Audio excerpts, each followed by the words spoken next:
Hopkins boy, just 11 years old, believed to have been desperate enough to take his own life. This is an awfully complicated and difficult issue. Kids will be kids, boys will be boys. They're just cruel at this age. Here what we get is nothing's wrong, we didn't do anything, everything's fine. They punch me, strangle me, take things from me, sit on me. Give it to him hard! He's not safe on that bus. I've been on that bus. They are just as good as gold.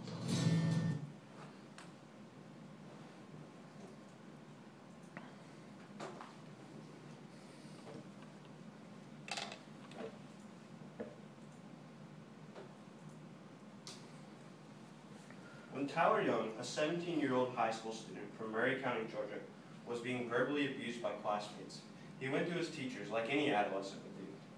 Tyler's complaints fell into the ears of teachers who could care less. Logan decided the next day that he would write a suicide note and proceeded to hang himself in his bedroom. Kids in today's society don't understand the repercussions of their actions, even if it's just one word. The Center for Disease Control and Prevention recorded that suicide is the third leading cause of death among young people, resulting in about 4,400 deaths per year. The CDC also stated that 160,000 kids stay home from school every day because of fear of bullying. Why should we allow this to happen? At this time in our lives, I understand that bullying is no longer a really critical situation in our lives that we deal with, but it may be in someone somewhere. Which is why I declare we find a way to change young people's lives by educating and motivating them to be better peers and friends to all those who reach out to them, whether it may be on a social media website or in person. In today's speech, I'm going to inform you of some real-life occurrences that exemplify the magnitude of this problem, how we can make movements toward ending this problem, and why if we succeed it will change the lives of many children across this country. Cyberbullying is in many ways a new crisis we are dealing with, due to the fact that at one time the internet was not in every home in America, like it is today.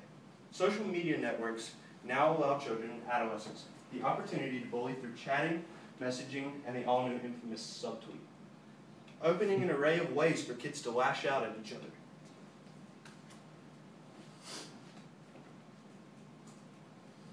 This is Megan Meyer.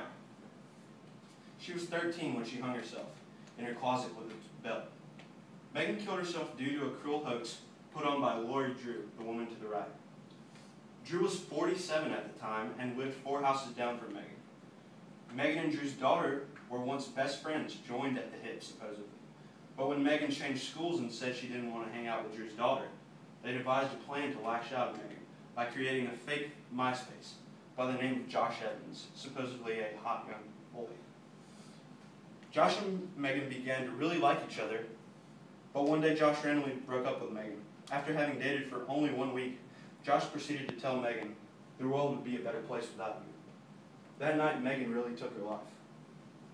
This story shows just how harmful the little things can be. Something that one child may find to be a playful joke can turn into a serious infliction of pain on another. The reason I feel this problem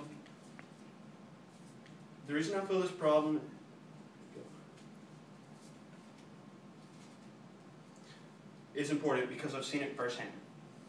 This is my sister Courtney. My sister was 12 in this picture, and I started noticing some weird things going on in her life. In the 6th grade, my sister made all A's her first semester, but when it came to her 2nd semester, she failed every class.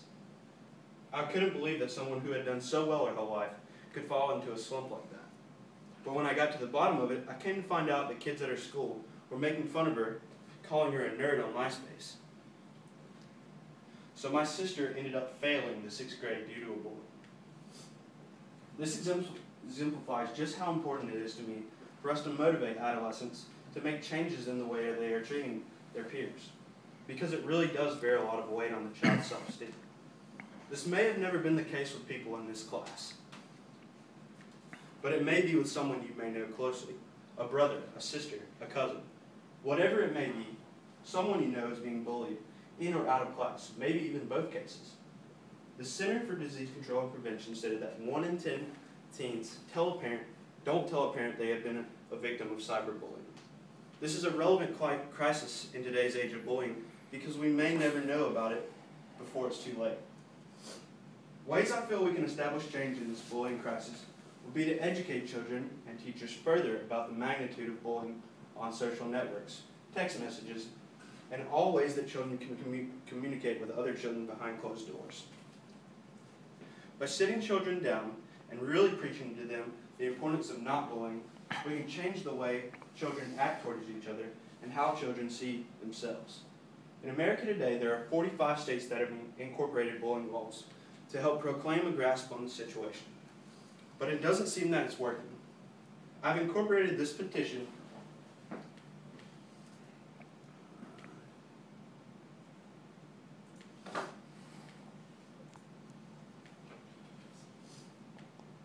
By signing this petition, you hereby say you would like to see a change in bullying, laws to be more beneficial in the schools and over the internet. By encouraging others to sign this petition, we can make a real effort at ending bullying in all areas of America. Sign the petition to support the movement against bullying. More names equals a stronger voice against bullying, equals more influence to improve the laws and protect students.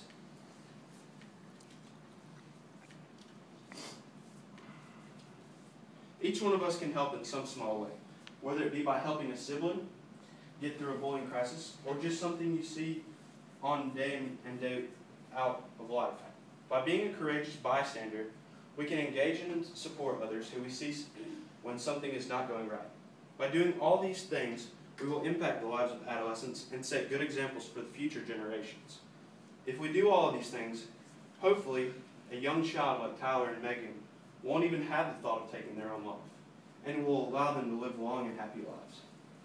At one point in time, it was me being bullied. The next, my sister. This just goes to show you that it's a reoccurring thing, and it needs to be dealt with now. By helping the young adolescents of our generation, we will be able to guide and inform them of the many effects bullying and being bullied can have on the self-esteem of others, how it can truly hurt someone, and how it's not an uncool thing to hang out with the so-called weird kids. We're not only changing the way kids see each other, we may even be saving a life.